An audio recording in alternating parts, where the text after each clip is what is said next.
I'm going to be talking about using digital media in recruitment today. So first I wanted to see, raise your hand if you've ever done a job posting.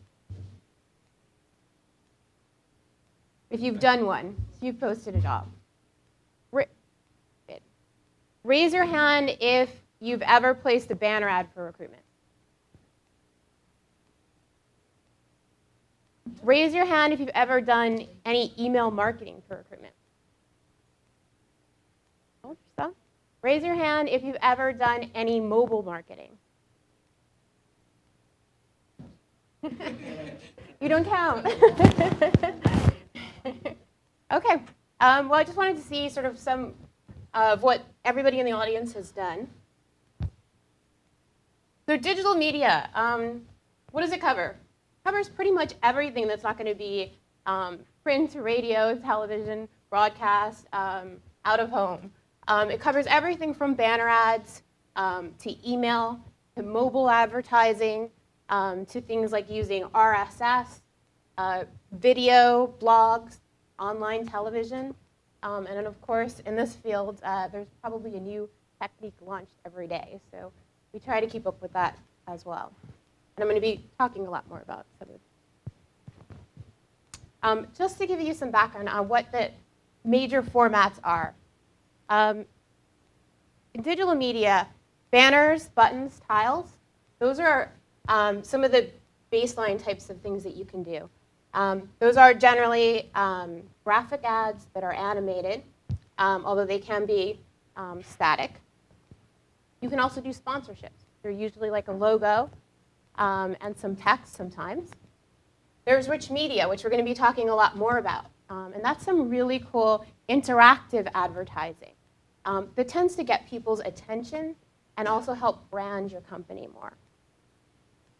Text links. So simple text ads that you can do on search engines, as well as a lot of major websites. And gadget and widget ads, which are very similar to rich media ads, but these are sort of some of the newer things that you can do. And that's basically, if you've ever seen the widgets that people place on their pages, you can create sort of a rich media experience right within the widget. A few more formats. Lead generation.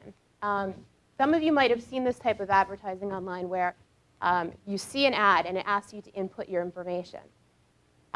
It's generally a little bit disruptive to the user, so we don't do it a lot, but it's great for the advertiser because they see your ad, they input their information, and you have all of that contact information. And there are a couple of sites that offer it. And if you use it judiciously, it can be pretty effective. Direct email, and I'm going to get into this into a lot more depth, but direct email is one of the most effective ways of reaching job seekers. And email newsletter sponsorship, so placing ads in email newsletters that different publications send out. That can either be a graphic ad or it can be text. What is rich media? The rich media is one of the probably the most fun ways of advertising online, because there's pretty much anything that you can do on the web, you can do it within an ad now. And it can include audio, video. The panels of an ad can expand. You can collect information through the rich media ads. What I tell people is that if you think of your website as your home on the web, you can think of rich media as your RV. If you can basically take your content and provide some of that content and serve it to people that you've targeted online. And there's probably about 100 different types of rich media ads, but I'm just going to go over a few of them.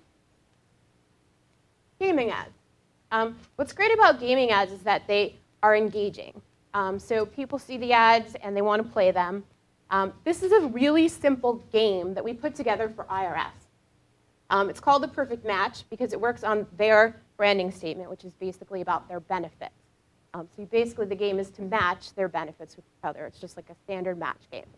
And so we ran this ad, and it got over a 0.75 click-through rate and a 3% interaction rate, which is a different metric when you're using rich media. With rich media, click-through rate isn't the only thing that you're looking at. what's more important is the number of people that actually interact with the ad. And we can capture that as well. So only about 0.75% actually clicked through, but 3% of the people who saw the ad interacted with it and got the branding message. Another example of a pretty simple rich media ad that was very effective.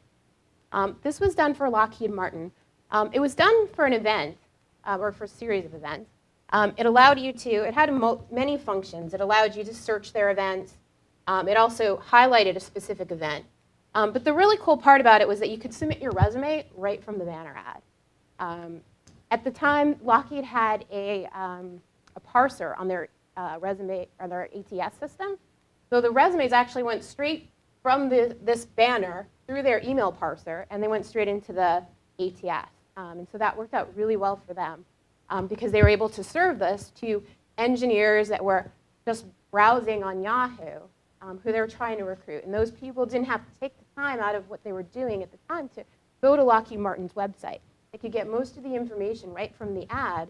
And because Lockheed Martin's brand, of course, is what it is, they were willing to just submit their resume right through the ad.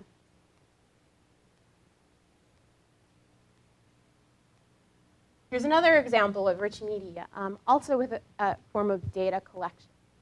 In this case, we were doing a virtual job fair. And the banner ad, when you expanded, it expanded to this panel. And this ad only ran when the virtual career fair was running. And when you filled out this form, it immediately popped you into the chat function so that you could chat immediately with the city recruiters that were online. So it was really effective in that, obviously, it takes that whole step of clicking through and going to the landing page out of the user's hand. So they go straight into what they wanted to do, and they had all the information within the banner. So I just wanted to show you, you don't have to always do something that's crazy with video and audio. You can do really practical things with rich media that really help your whatever campaign you have and whatever your goals are. Oh, before I go on, did anyone have any questions on? Okay. Search engine marketing. We've already talked, I guess, a little bit about this today with Pete. But search engine marketing is really one of the more cost-effective things that we're doing with our clients. Our clients are using this in very, very strategic ways to recruit the types of people that they're looking for. For those of you who don't know the structure, I'll just go over it really quickly because I think Pete did it pretty well. But the search goes up in the top. These are AdWords. And here's a question that I get a lot. The way that Google does this is they move their search results all the time. So in this particular case, this ad is number 1, this is number 2, number 3, and number 4. Sometimes you'll see that it goes number 1, number 2, number 3, and then number 4. They switch it around all the time so that you never get used to the result. So that every time when you do a search, it looks a little bit different so you don't tune out the ad. It's very smart of them because it does actually help them to be probably one of the better search engines that you can use. I'm going to talk about that a little bit more in a minute. The other thing that you'll get are natural results. And that's more about search engine optimization, which is a totally different form of using search engine. And I'll talk about that